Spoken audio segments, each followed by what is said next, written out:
हमारे लिए ये खुशी का दिन है कि पूरे हरियाणा प्रदेश के अंदर गठबंधन के चुनाव की शुरुआत जो हो रही है वो भगवान कृष्ण की कर्म भूमि से हो रही है।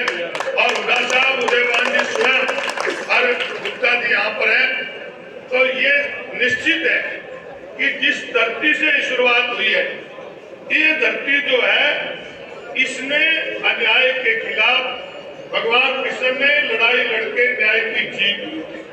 आज जो सरकार है जिसका जिक्र पंडित जी ने किया, बहुत लंबा नहीं बोलूंगा, मैं तो सिर्फ 2 मिनट कहूंगा कि आज की जो सरकार है, आज की सरकार घमंड से भरी हुई सरकार, गारंटियां का जिक्र किया।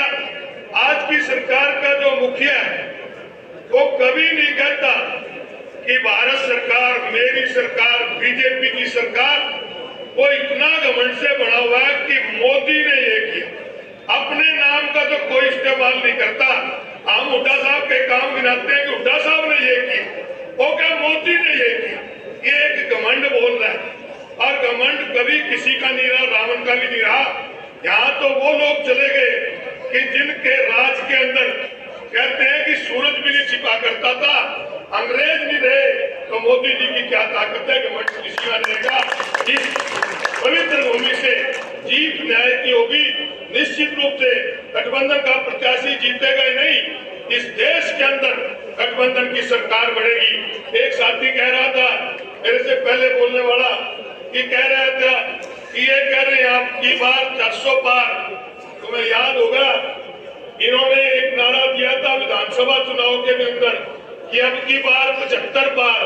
75 में 40 रहे थे, मुझे ने सबसे घटा दियो, 200 से नीचे जाऊंगा, ऊपर दुनिया। ये तो सिर्फ ये जब हवा बनाने के लिए करते हैं कि हमारी हवा बढ़े, अंदर से ये बहुत डरे हुए लोग हैं, इसीलिए दूसरी पार्टियों को रोज ले आ रहे हैं, इसीलिए सरकारें तोड़ने की साजिश रची जा रही है, क्योंकि ये डरे हुए हैं, इनके पास नहीं है। आज तो ये लोग एक ही बात कहते हैं, इनके एमएलए कहते हैं कि चुनाव तो हम जीत रहे हैं, केवल प्रोसेस है। अरे चुनाव जो हुए, हम नमन करते हैं बाबा साहब को कि जिन्होंने हमें वोट का अधिकार दिया। आप वोट मांगने से पहले कह रहे हो कि हम जीतते हुए, इससे बड़ा घमंड क्या हो सकता है। तो साथियों, निश्चित रूप से हवा आज आपके पक्ष में है, और उस हवा को कार्यकर्ता ही जीत में बदल सकता है। और कार्यकर्ता अगर मन बना ले कि मैंने अपना बूथ जीतना है, तो निश्चित रूप से कोई ताकत ऐसी नहीं जो आपके गठबंधन के प्रत्याशी को हराए। तो मैं तो गुप्ता जी को अपने यहाँ उपस्थित तो भारी संख्या में हमारे कार्यकर्ता दोनों पार्टी के आए हैं, उन दोनों कार्यकर्ताओं की तरफ से हुड्डा साहब को भी और प्रधान जी को भी और हमारे प्रत्याशी को विश्वास दिलाते हैं कि हम सब अपने आप को गठबंधन का प्रत्याशी समझकर चुनाव लड़ेंगे, और निश्चित रूप से इस पवित्र धर्म भूमि से आपकी जीत होगी।